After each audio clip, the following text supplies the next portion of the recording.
check out what's wrong with that there. Let in the comments if it is horizontal or if it is vertical. But yeah, I'm just trying out the Beam Pro. I'm trying out the Beam Pro, which is by Xreal, and I've been trying out their glasses, their augmented reality glasses. And I thought I'd bring them out to take some nice 3D video of the outdoors. Today I'm getting ready for my live stream tonight where I'm going to announce my top 10.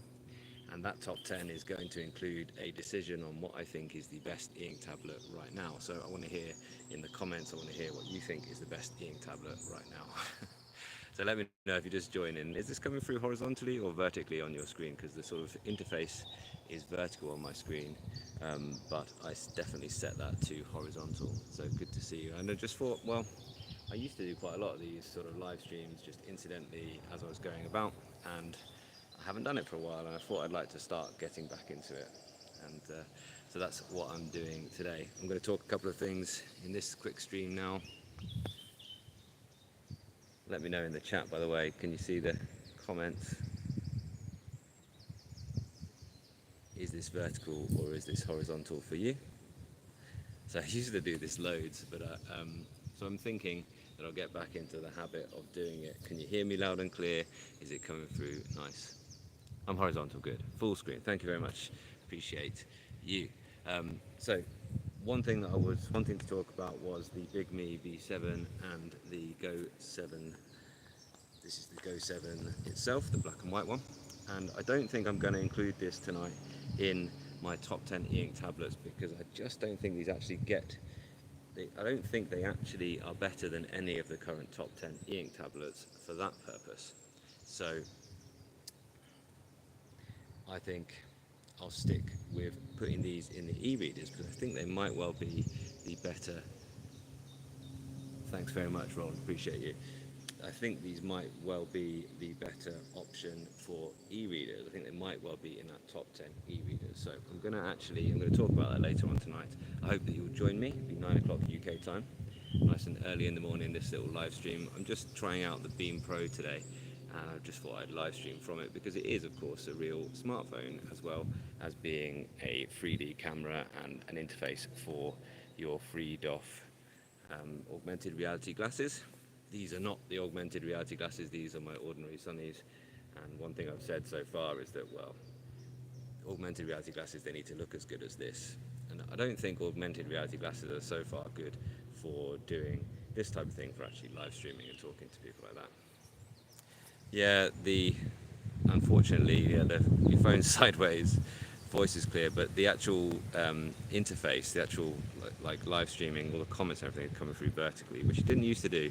So I used to do lots of these when I was making physics videos, but now I'm just doing this. And I've been racking my brains to try and think of a way that I can live stream really high quality video. And I might buy a couple of things. I'll see if I can find something compelling that I can live stream really high quality video from out and about. That would be amazing. So tell me what you think of the quality as well.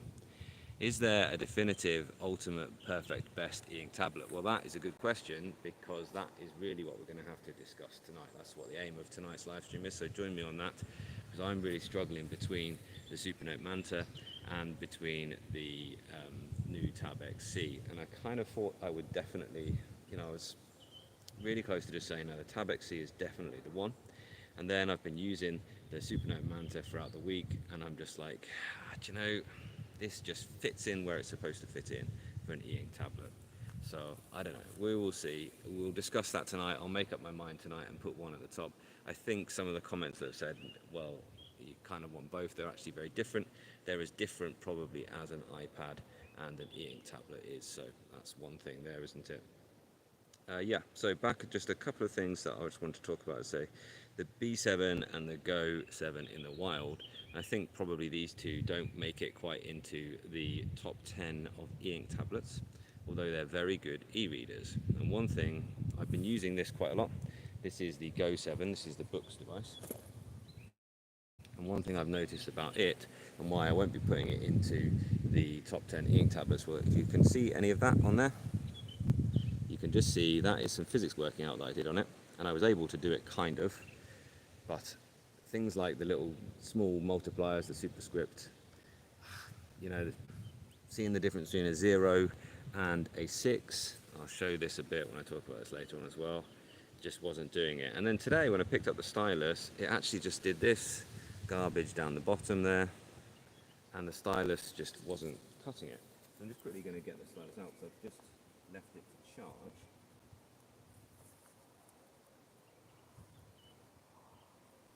I wondered, was that because it wasn't well charged? And it might well be the case actually, that it just needed a bit of charge. But that was annoying earlier on when I wanted to write something down. I was like, okay, it's not coming through, it's not able to write there as well. Ah, this is really nice comment. Thank you so much, Best Ink Tablet Reviewer. I've seen you on YouTube. My final decision will be whatever you say, on no pressure then. Okay, we'll join in tonight and make that decision. Should be fun. But this guy has been really good for reading on, and really loved just reading my Dante on here. Really loved exploring other things on here as well, reading. Really enjoying holding it with the buttons. I like taking out the case and using it with the buttons as well.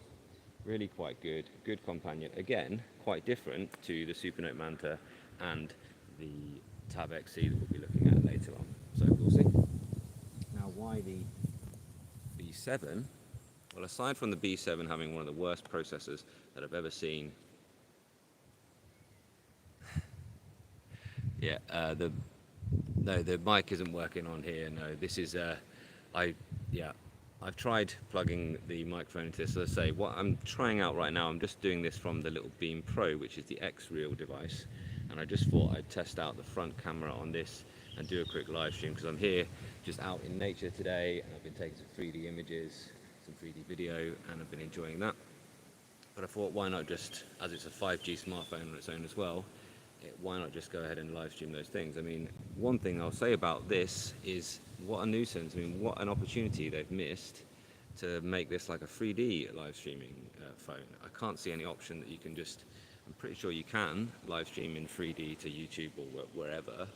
Why not make this like a 3D live stream? You could put this at a sporting event.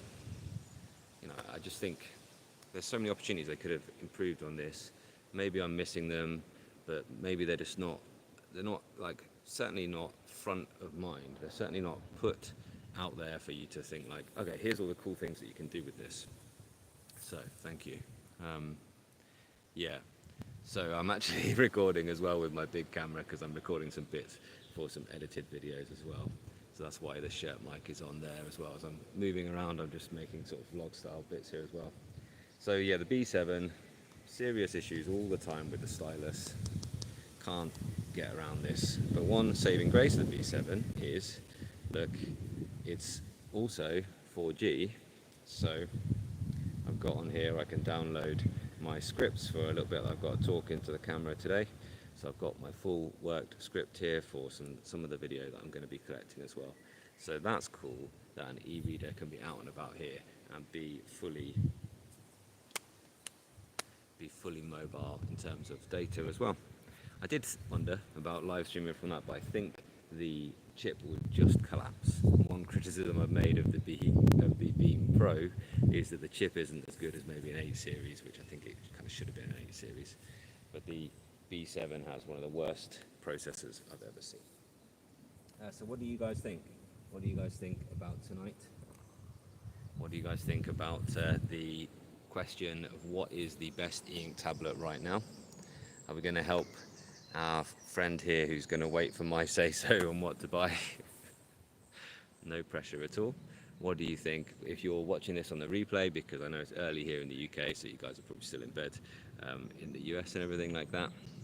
What do you think about that? Leave that in the comments. I might even pop up once more. I might just pop up from my ordinary phone, or even from this, because actually the quality's been okay, and I'll try plugging in the microphone as well. Quick question, would I recommend Supernote, Nomad, or the Boox Mini C for a student?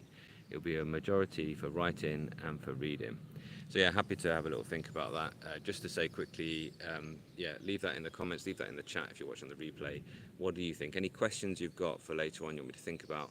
Ready for later on, ready for the Tab XC showdown with the Supernote Manta. And I have called it a top 10, and I will go through the top 10 e-ink tablets, but the question really is between those two. I'm pretty sure those two are going to be at the top. There's a couple that might sneak into that, okay. I think that the Boox Note Max is great, for instance, and I also think that the Viwoods is improving rapidly, and that might change its place actually, the Viwoods, so we'll see later on.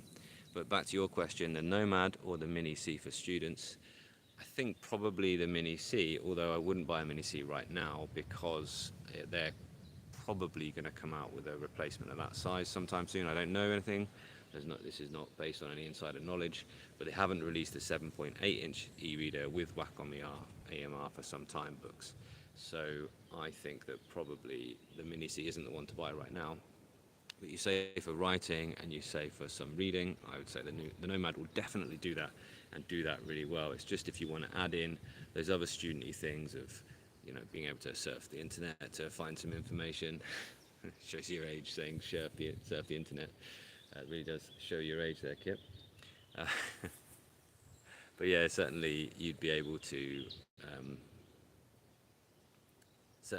get information, download books that you need directly on the device without having to like bring out your phone and download it and then send it over to the Supernote. Although, yeah, okay, you can put a browser sideload that onto the Supernote Nomad and maybe that'd be your thing. But I think probably you're better off just, if you need access to a wider amount of information than just a few PDFs that you've got on device, I'd say go with the Boox, really. Awesome. I'm in landscape for you, but in portrait for us, yeah. Body is on the left and your hair is on the right of our screens, yeah. So it's the opposite way around. This is what really annoys me. No, I don't think I did. I think that the YouTube live streaming app is just a bit rubbish, really, and it's a shame because what I really want to be able to do, and I think I will explore this and get better at doing it. But as long as you can hear, we can have a quick chat. Thanks, Charlton. Yeah, on what side? Yeah, fine. But at least in this live streaming thing, at least you can do around with that. Because, you know, well, if I'm vertical, then I'll show up in the shorts feed, won't I? Which is also cool, I suppose. But I do click the horizontal orientation. It's just not gone into horizontal orientation. It used to be that the things would go up and down the side, and it used to always be that it did mirror automatically, which is annoying as well. Anyway, I'm going to leave it at that. I might pop up a little bit later on if you've got any questions as well. So do fire them into the chat. And what I'll do is I'll carry on filming my extra bits that I've got to do this morning, and then I will pop up again maybe as well. Cool. Really happy with the Tab Ultra C, to be honest. Yeah, I think the way it feels in the hand is not the best, but apart from that, it does everything I want it to do. Cool. Okay, so I'm going to carry on exploring these guys. These are the what are they called? X-Real 1 Pro businesses. What do you think? Could you be seen wearing these things? I mean, compared to the actual nice sunglasses, just think they just look a bit much, don't they? But the fidelity is good. The screens do look good, and for travel, for having that extra monitor, I found it quite good as well. I'll see if I can figure out this side, this vertical horizontal orientation thing, because they used to be able to do it. So I don't know whether they've just changed that now. What do you think of those? Hope you're well. Do you think sideloading on the Manta is worth it? Yes, I do, but just the one thing that's quite nice about that is it's not easy to do, so you don't just install everything. You know, when you first get an Android device, like the temptation is just like, install everything from your previous Android device, and you just do that. Well, you don't do that on the Manta. You think, oh, it would be nice if I could do that. It'd be nice if I could have that app on here, so I'll install that. So yeah, that's okay. I think also be aware that some things like Google services might not work on the Manta. Well, I think I've had Google Docs running on it. I could be wrong, but it certainly won't be Google Play protected. But yeah, I think intentionally installing apps is the way to go for sure. Cool. All right. So I'll see you later on. Yeah. Thanks, Roland. I'll see you later on, and maybe I'll just pop up later on. And if you've just watched this on the replay, then go ahead and leave in the main comments, and I'll have a look at those before I do pop up again later. All right. Cheers.